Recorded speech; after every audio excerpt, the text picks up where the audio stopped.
Hello and welcome back to the Keys. We're going to do an arrangement of Amazing Grace, applying the 3-octave technique to the accompaniment version. So here we go. I'll demo first and then we'll unpack together. As it's accompaniment, I'll sing along at the same time. Here we go.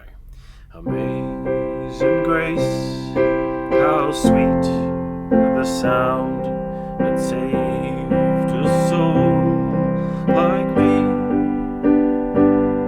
I once was lost, but now I am found, was blind, but now I see.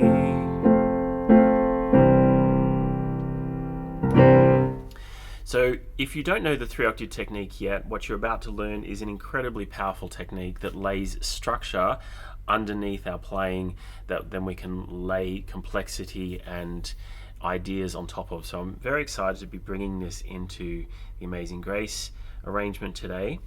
And so let's unpack it now. So it's called the 3-octave. So before I get to that, actually, what do you need before learning this video? You need to have Amazing Grace, the accompaniment level 1, basically chords in the right hand and single notes in the left.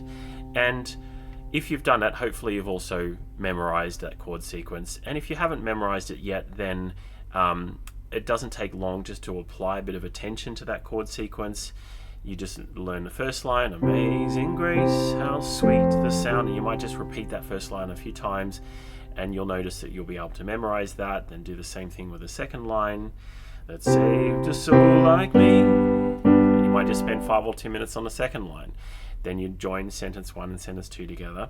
Then by the time you get to sentence 3, you might notice it's the same as sentence 1, and then you've got 3/4 of the song. So definitely noticing and applying a bit of focus to the chord sequence is going to really help.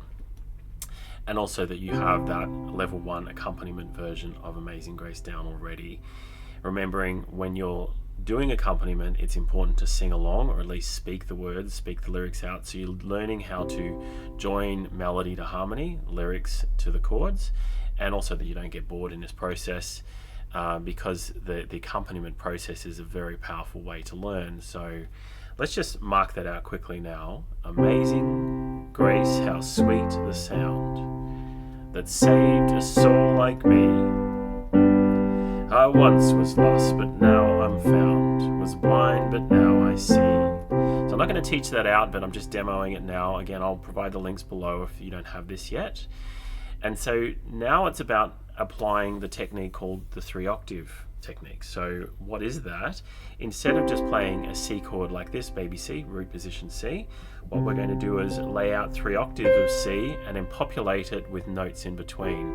Basically fingers 1 and 2 in the right hand give us the actual root position C chord, while we've got the 2 octaves on the outer edges, and then I pick up the 5th with my left hand, my number 2 finger. And that is the 3-octave technique for the C chord. So powerful. And if we just keep that grip and move it down into the F position, you'll notice that we're able to just play out that F in the same way and the G in the same way. But let's just go to F and unpack it again. So F, we're going to do the 3 octaves of the F note, populate it with inner notes. So there's our root position F. You can see that. There's our F. There's our outer notes in octaves. And I'm picking up my 5th degree here with my number 2 finger. So there's my F 3 octave. Again, if I keep that grip and just move up 1 white note, I'll be able to play out the G in the same way. So there's my G 3 octave. Again, let's just put it all together from the beginning. So there's G 3 octaves, populating it with the inner notes to provide the root position G chord, outer notes plus the 5th, and there's our G. So the thing to practice before putting it into the sequence is just to practice getting that grip underneath our hands in C, F, and G. Once you have that, then it's about putting it through the sequence. So let's do that nice and slow now. I'm going to do a 1-to-1 ratio, so just all blocking as 1. Amazing Grace, how sweet the sound that saved a soul like me. I once was lost, but now I'm found, was blind, but now I see. Okay, so we're just layering in here, so practice that for as long as you like. I'm going to add 1 or 2 extra layers here now that you can bring in over time when you feel confident. And the first layer is to bring in a 1-to-3 ratio. So basically, together, right, right, together, right, right in a 1-to-3. Amazing grace, how sweet the sound that saved a soul like me. I once was lost, but now I'm found. Was blind, but now I see. And maybe a 1-to-1 to finish to give us an ending cadence. Some other little layers to add in over time when you feel confident is, you may have noticed when I demonstrated I did C here, but I also did C down there. So that starts to give a little variation in contrast when I'm playing that out. So I might do amazing grace, how sweet the sound that saved a soul like me. So I can go up or down to C, it doesn't matter. And it's just providing a little bit more harmonic interest.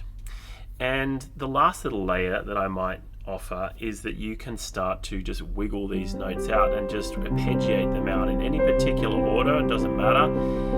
And it starts to really hint at what's possible with this 3-octave technique. It doesn't take much to actually elevate the sound just by wiggling those notes around. So I'll do that once now. In no particular order, I could be rolling in, I could be rolling out, or I could be just doing any of those notes in any order, in any rhythm at this stage, and it's just going to provide more color and more harmonic interest for us.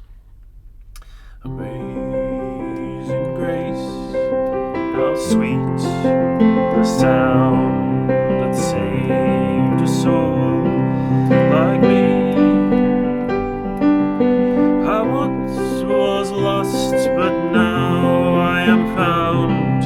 Was blind, but now I see. So there we have it, 3-octave grace. Welcome to the 3-octave technique. I look forward to providing more videos layering ideas on top of this 3-octave technique. For example, we will be looking at putting melody in and laying melody on top of this technique and other ideas. So stay tuned. Ciao.